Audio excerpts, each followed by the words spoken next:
Live.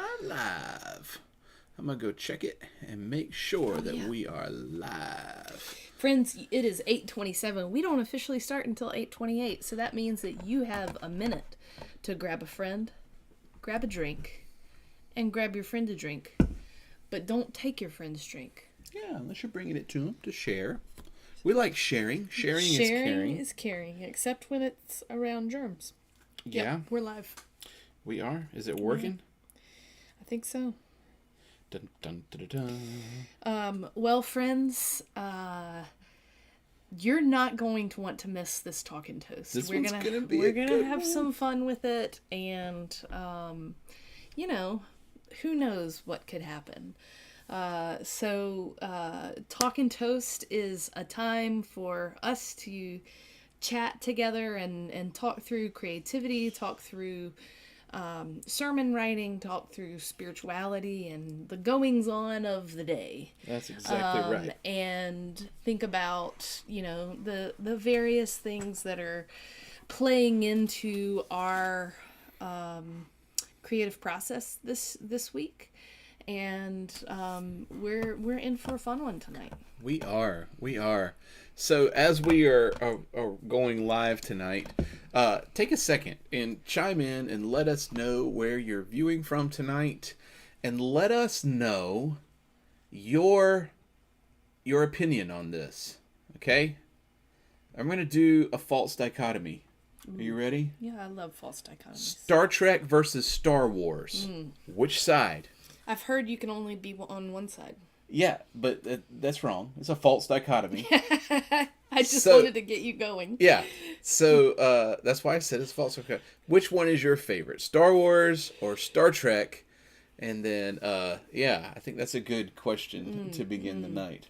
Which one's your favorite? Star Wars or Star Trek? It's a false dichotomy for you because it's neither. See, neither. Actually, I really do like Star Trek. I can't watch. I think I struggle with shows that have a lot of dialogue and action together, because I can't understand what's happening dialogue wise when there's action all around. I think I read this really interesting article last week about introverts' brains and the way we're wired differently. And I think it goes back to that introverts have a lot of dialogue happening inside of their brains, which I have always felt that I have a lot of things happening in here. And whereas extroverts have a lot happening out here. Yeah, extroverts don't have that filter, and everything happening in here comes out here. Yeah. And so I think of that, therefore I say. Yeah, but I think because of that, I struggle to follow movies, TV shows, etc. that have a lot of action and a lot of dialogue. Okay, that makes sense. So. Yeah. That makes sense. Because of the voices in my head. So you've kind of got to go with one or the other. Yeah. Like a Matlock or something like that. Like a Matlock. Where you're just focusing in on the dialogue. Yeah. But it's not like you're not gonna. Yeah. Yeah. Exactly. That makes sense. I can't track all of that because I got a lot in here that I'm tracking. I gotcha. Yeah. What about you? If you're just joining in, we're asking the question: Star Wars or Star Trek, which is a false dichotomy. I grew up with... You can choose neither. You can choose neither. What I did. Yeah. I grew up with Star Trek. And so my first response in this would be Star Trek.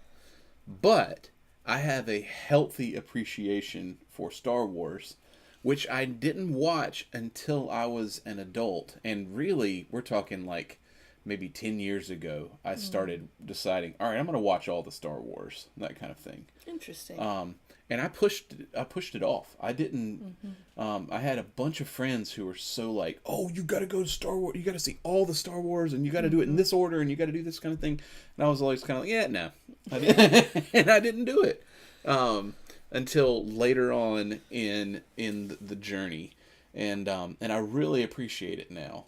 I think Star Trek is more compelling to me.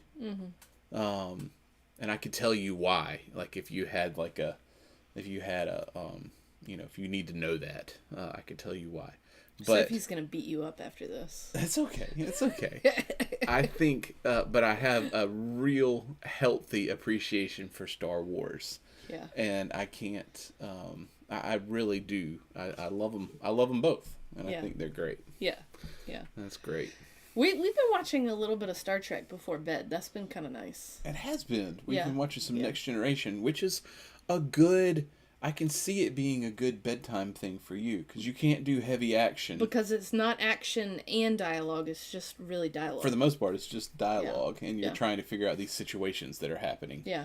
Yeah. There are some phasers every once in a while, but Yeah, other but than not, that, it's not like not anything crazy. yeah, yeah. Yeah. So yeah, chime in. Chime let in. us know where you are viewing from tonight, and let us know your opinion on that.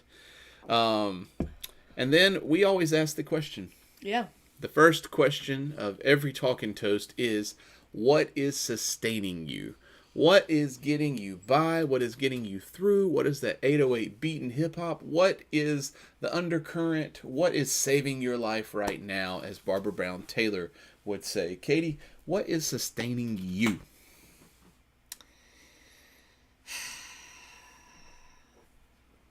We've had, I would say, two things.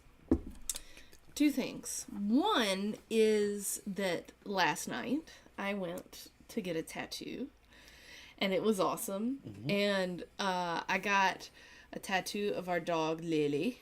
Yeah. There she is. Mm-hmm. And it was really cool because the tattoo artist, shout out to Ronnie Blaze at Naked Art Tattoos, he had just gotten a German Shepherd puppy, and we spent the entire session just thinking about our dogs and talking about our dogs. And I got it in honor of Lily because she's my soul person, but also because she's awesome.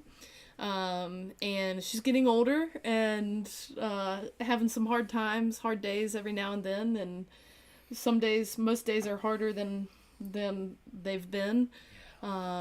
And so it was just kind of like a nice little, it was almost like a vigil, but like Lily's still here, and I was just loving on her upstairs. So it was fun, and now it's a fun conversation piece. I can tell people about my awesome dog. I think it's really awesome that you said it was kind of like a vigil. Yeah. Because whenever you know that there's a degenerative condition involved, there is something that happens where the grief process starts earlier. It's not like a sudden grief process. Right. It's like It's an we're ongoing working thing. through this. Yeah. And so I really appreciate you saying that. So That Lily. was one. That was one. The other thing that I would say is that you and I have had like really good like soul level conversations in the last few weeks. That's been just really delightful. We had great conversation over Indian food today for lunch. Yeah. We had Tolly's. Oh my gosh. Not only was the Indian food delightful, but the conversation was just lovely. Yeah. And Absolutely. it's been really good. I really appreciate that. That's great. My dad said James Bond. I mean Star Trek. Dad and my grandfather, my b-ball, his dad got me started on Star Trek. And so I was the kid that was going to like Star Trek conventions in the Greenville McAllister Auditorium. Like, that was kind of fun. Yeah. What's sustaining you? What's sustaining me? I do want to say those good conversations and that kind of thing. That's been really, really sustaining and lovely. And yeah, I think I would say that's probably number one. Number two, we spent last weekend, the Saturday before Easter, we got to go to a workshop with Rob Bell. It was really, really wonderful. And then Sunday after church, I hopped in the car. Thank you for allowing me to say amen. And then you kind of I didn't allow you to do anything. No, but you made it possible for Yeah. this to happen. So I hopped in the car and drove to Lancaster, Pennsylvania, and he's got a show. Rob Bell has this play that is making its East Coast premiere. It's called We'll Get Back to You. And it's playing at the Prima Theater in Lancaster, Pennsylvania. And it is wonderful. I mean, if you're looking for something to do on like a Thursday or Friday, Saturday night, and you're around this area or in the Pennsylvania area, or I guess not, Pennsylvania's huge, but if you're in that area, If you're in the gigantic state, if you're in the Pennsylvania. gigantic state, but it maybe in the middle of, it is wonderful. And strong female lead character, and just so good, so good. And she said, Sonia Scott said she's watching from Georgia. Trek. Watched the original Star Trek growing up with my dad, and that's what's sustaining me is seeing family and friends last weekend at a Jewish Hindu wedding. That sounds awesome. That sounds fascinating. Yeah, I would love to hear more about that, Yeah, Sonia. that sounds so cool. That's neat. That's neat. So, I also want to say, you brought back from that trip Yeah. a copy of the play, the written play. Yeah. And it's only like 50 something pages, so it's teeny tiny. And it's in play script, so it's a quick read. Quick read. Yeah. So I laid on the bed and read that while you read something else. I read another play. Yeah. And then we talked about it for like an hour afterwards. We did. And it was so lovely just to like sit in bed and read a play and talk about it. Just I don't know. That was so nice. That was great. And this play, y'all, is so well written. Rob Bell rocked it with this. There's a showing of it at a theater in Iowa City and here on the East Coast in Lancaster. Is it still going in Iowa City? I think it stayed on for 2 or 3 weeks in Iowa City. I don't know if it's still going. I don't think it's still going, But that's yeah, so it's just kind of fun awesome. that he hit Iowa City as well. Speaking of Iowa City, by the way, something that is sustaining me is the anticipation of the start of the WNBA. Starts Friday. So the Fever play Friday night. They play sorry. Friday night is Dallas versus Vegas. Ooh, so this is going to be Paige Becker's first rookie preseason game. Yep. And then they've got the Fever playing on Saturday and Sunday. So anyway, so exciting. Why were you saying Iowa City? Because the Fever are playing Indiana Fever, Caitlin Clark's team, Erica Wheeler, all my people. No, Erica Wheeler got traded.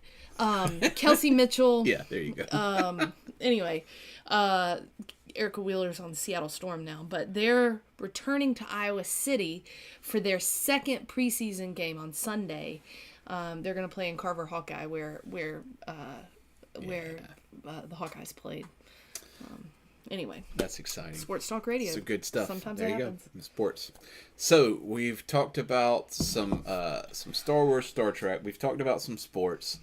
What Talking Toast is and what's sustaining us. Mm-hmm. Sports, stars, sustaining. You're trying to make something of it, but it's not. It's not going to happen. No. What Talking Toast is pulling back the curtain on the creative process that is the sermon writing. And so, in this, your alliterations kill me. I know. Every week we talk about what's kind of coming up and what we're thinking about. And so we're pulling back this curtain. And so you may be wondering what this Sunday is. Well, I will tell you. This Sunday is the third Sunday after Easter. It is May the 4th. And I am so excited about it. We I made a graphic way ahead of time for this one, and so we are. I'm a nerd. You're a nerd. It's all right.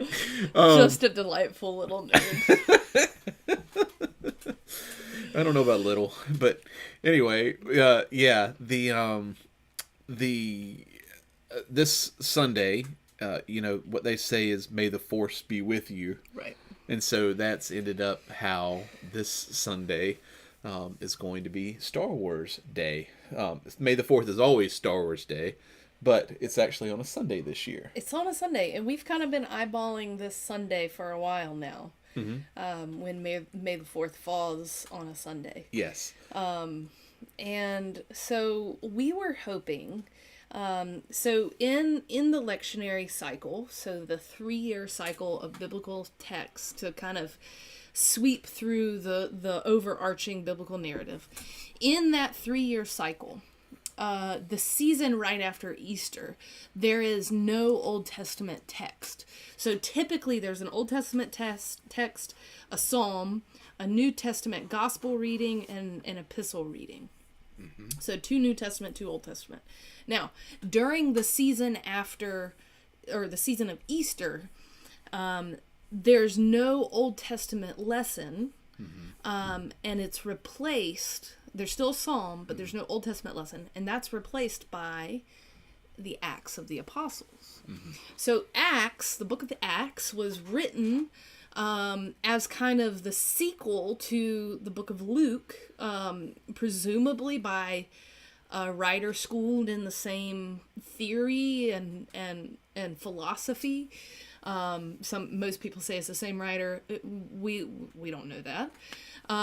But so the book of Acts follows what happens with the disciples after Jesus's resurrection.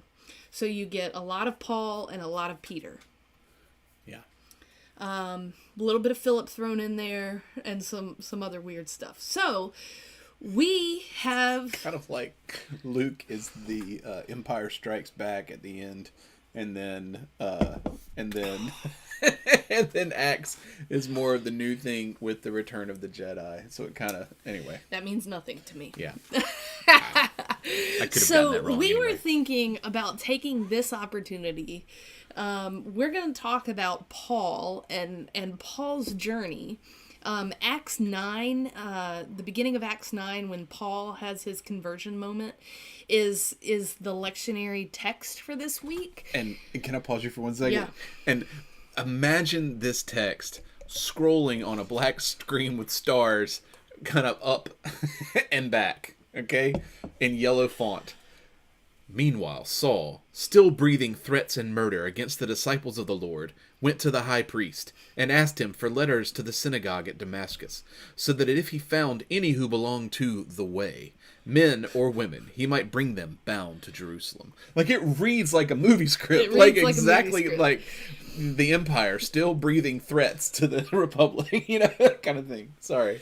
So we've got this interesting story of Paul. Paul being a murderer and persecutor of this new fledgling movement. Saul, sorry. Saul being this persecutor of the fledgling movement of followers of Christ, having this conversion experience, being blind for 3 days, and then being like the biggest apologist for Jesus, the risen Lord. So, we were thinking that it would be interesting to explore Paul's narrative through the lens of Star Wars, yes, but also larger than that, because Star Wars is also based on the hero's journey, looking at Paul through the lens of the hero's journey. Yeah. But since I love Paul,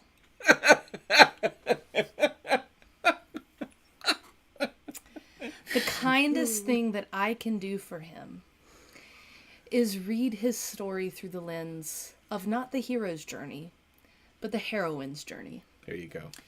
Because that is my gift to him. Yeah. Since he's gonna cast his little misogynistic stuff everywhere, I'm gonna throw him some shade back. Yeah. And I'm gonna read his story through the heroine's journey. So we're gonna kind of compare this, Paul's journey. John's going to kind of take the hero's journey, and I'll take the heroine's journey.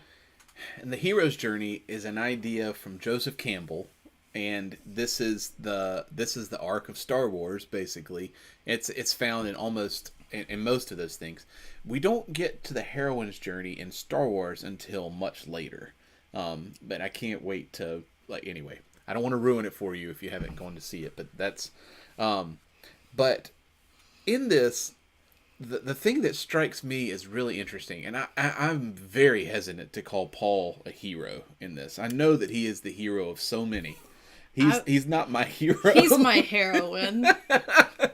He's not my hero. I hope y'all are hearing the tongue-in-cheek way that I'm talking about. Goes my hero. So, Paul is very interesting because he has this Saul to Paul conversion experience. But basically what happens, and I feel like this is so prevalent in my upbringing and some of the people that I've grown up with. All right. Saul and Paul basically end up going to both extremes. There's not really a middle for them. There's not an integration necessarily. There is a complete 180. It's a turn from this to this. He began as a fundamentalist. One would say like fundamentalist Pharisee. Yeah. Where he's enforcing the Pharisaic law with violence. Mm-hmm. So fundamentalist in that regard, thinking about like fundamentalist Christians, fundamentalist different religions and how those can manifest in violence. Mm-hmm. To fundamentalist Christian, where there's no room for uncertainty, there's no room for mystery. He knows exactly what has happened. Mm-hmm. And I think the proof is in the pudding with the way that he insists upon being called an apostle. Yeah. When the only ones that are called apostles are the ones who have walked with Jesus, who experienced him in life. Risen. Yeah. And so, no, he considers himself Apostle Paul. Right. Which is the most arrogant thing ever, right? But he did have some experience. He had an experience. And it's hard because with the disciples, if they're trying to explain it, and they are apostles now. So apostles are someone who has had an experience with the risen Christ. They're trying to explain it. Mm-hmm. Tell me how his is different from theirs. I know. Like I'm not one to question somebody's experience. Yeah. I'll be very, very clear about that. Yeah. But I do think it's really funny because Paul is the embodiment of the parable about being the late workers to the vineyard. Yeah. He is the one. That? He is the one who is the last comes in the last hour, in the 11th hour, and still gets paid the same wages. Yeah. Yeah, still gets called an apostle. So much to my chagrin. I don't want to label Paul the hero in this, but much like a Luke Skywalker character, he goes from here to here very quickly. Mm-hmm. in a very short amount of time. Has some sort of experience that like shifts him, and Luke becomes kind of one with the Force in this. Mm-hmm. But I think one could argue that he doesn't necessarily integrate it until later. Yeah. So anyway, the hero's journey is there's this call to adventure. He's bored. The hero, and I'm going to use masculine language in this just for a minute, but he's bored. There's a call to adventure. He refuses it at first, and then meets a mentor, and then decides to go, and then he becomes tested in this, and finds allies, and finds enemies, and then goes through a fight, and then has to like turn it around in some way, and then there's the roadblock. The road back, but there's this like resurrection thing that happens, which is like the final thing where he has to go into the dealing with his like inmost being in this, and he turns it around, and then he returns back as the hero to tell the story. Yeah, right. So, hey, Deanna. Yeah, that's really interesting. What made me, I was reaching for this. This is one of my favorite books. This is The Varieties of Religious Experience by William James. These were the Gifford Lectures. This is a really famous lecture series in the UK. William James gave these in, I don't know what year, 18 I don't know, it doesn't matter. I don't know, the late 1800s. But they're really interesting because in here he talks about mystical experiences and talks a lot about Paul. William James was a psychologist, not a theologian, although his father wanted him to be a theologian. But 1902 was the Gifford Lecture Series. Anyway, all of that to say, in here he talks about those who are quick to convert are also the most zealous and the quickest to deconvert, which is really interesting. And we don't get that part of Paul's story. No. And we don't get that part of Luke Skywalker's story until much later, whenever the heroine comes into play. Yeah, that's really interesting. How about that? Yeah. Well, so William James, check him out. He's great. I had so much fun reading this. So that's the hero's journey. Will you tell us a little bit about the heroine's journey and how it's so I'm gonna gift continuation. I'm gonna gift Paul with a generous reading of him through the heroine's journey lens. And the heroine's journey is actually a newer phenomenon, and it was really in response to the hero's journey by what's his face? Joseph Campbell. Mm-hmm. But whereas Joseph Campbell was thinking about it in terms of narrative structure, in terms of like storytelling, the heroine's journey was really written as a self-help book. So I want to be very clear that they're not, they don't hold the same weight in terms of like a movie script. Like a movie script, yeah. Yeah. However, I think that you can use the heroine's journey to analyze movie scripts, but I don't think it has the staying power that Joseph Campbell's has. All of that to say, it's really interesting to think about Paul in light of the heroine's journey, because the heroine's journey, the heroine goes on this journey that's more of an inward journey, less of an adventure out there, and more of an inward journey. Discovery. An inward journey of discovery. So a lot of people describe the hero's journey as the mountain. So the hero starts at the bottom of the mountain with no tools or resources to draw upon to like get him up the mountain. But as he goes up the mountain, he gains these tools and skills and friends and whatnot. And then he fights a foe up on top of the mountain and then returns down the mountain to tell his story back to his community. So that would be one perspective of the hero's journey. The equivalent image would be, instead of a mountain, an abyss. So the heroine goes down into the abyss. Kind of the culmination of the heroine's journey is a death. Spiritual aridity / death / burnout / crisis of personality, that sort of thing. So once she hits that crisis, then she emerges a new person. And I was thinking, and the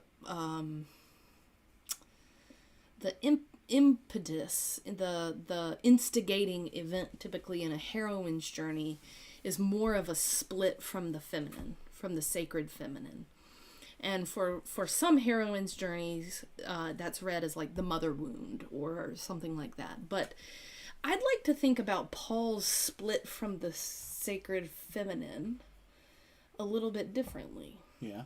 I want to read back just a touch to think about how the Jewish tradition was rich in feminine imagery. Yeah.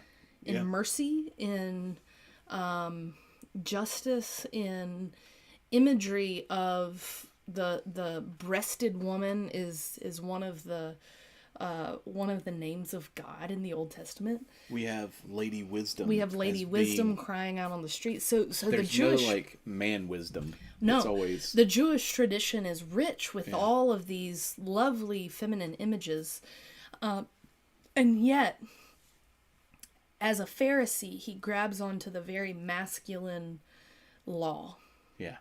that's cut and dry, and he chooses to rupture himself from the divine feminine of his religious tradition to go on this journey to persecute people using the masculine, How about that? right? Yeah. And so his journey is a journey of reclaiming the divine feminine. Interesting. Yeah. Interesting. So his heroine's journey is reclaiming this divine feminine. He typically in the heroine's journey, they meet an ogre or some kind of experience that is mystical and magical. Gets put in jail and magically breaks out. Yeah, but I was thinking about more along the lines of the blinding light.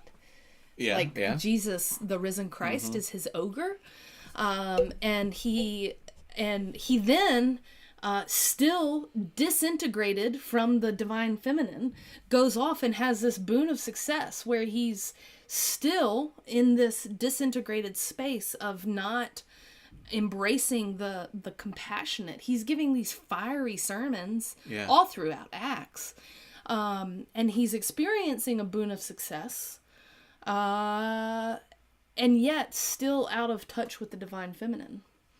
And it takes burnout. Think like thorn of my flesh, the thorn in his flesh. Think like trying to find funding to go to Rome. That's the whole basis of the book, the letter to the Romans. So he experiences these challenges that cause burnout or spiritual death or some sort of crisis experience, and it is only then that he integrates. Interesting. That think then that like Corinthians comes out with Yeah. the love, All the of the famous love Yeah, chapter. yeah. It's then that he integrates the divine feminine How about that? and you heals his mother wound. Yeah. And his mother was his woundedness, his mother wound was Mother God. Mother God from Spirit. Yeah. Wow. So you may be wondering, like, well, isn't Paul the same one who said all this like weird stuff against women being deacons, women speaking up in church, those kinds of things? Not exactly. Most of those kinds of phrases and most of those ruptures, if you will, come from Deutero-Pauline writings. So scholars don't think that Paul wrote those, that it was somebody writing in the school of thought of Paul. Yeah. So they were writing in his name and using his philosophy, Which is a very Greek thing to do at this time. Yeah. from the time that he was still in a disintegrated state. And they probably had their own mother wounds. I feel like you've got to write this book. Like that's a whole like. You've never heard this before? No. This is something that like has been man. There's some flow in that. There's some flow. That's good stuff.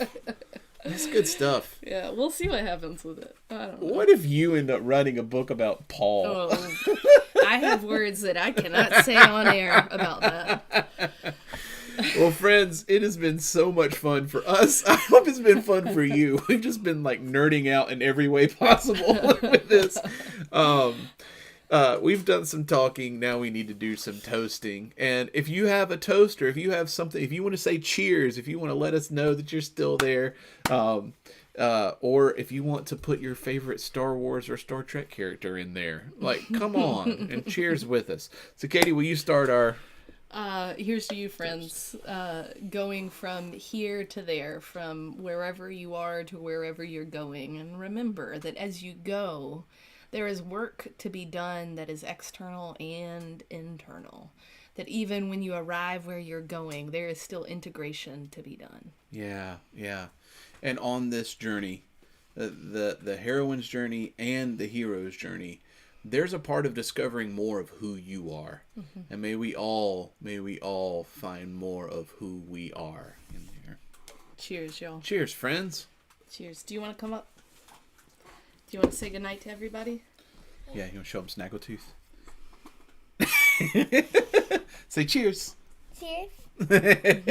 We'll see you Live soon, long everybody. and prosper. Bye. You got to say, may the force be with you. May the force be with you. There you go. Bye, friends.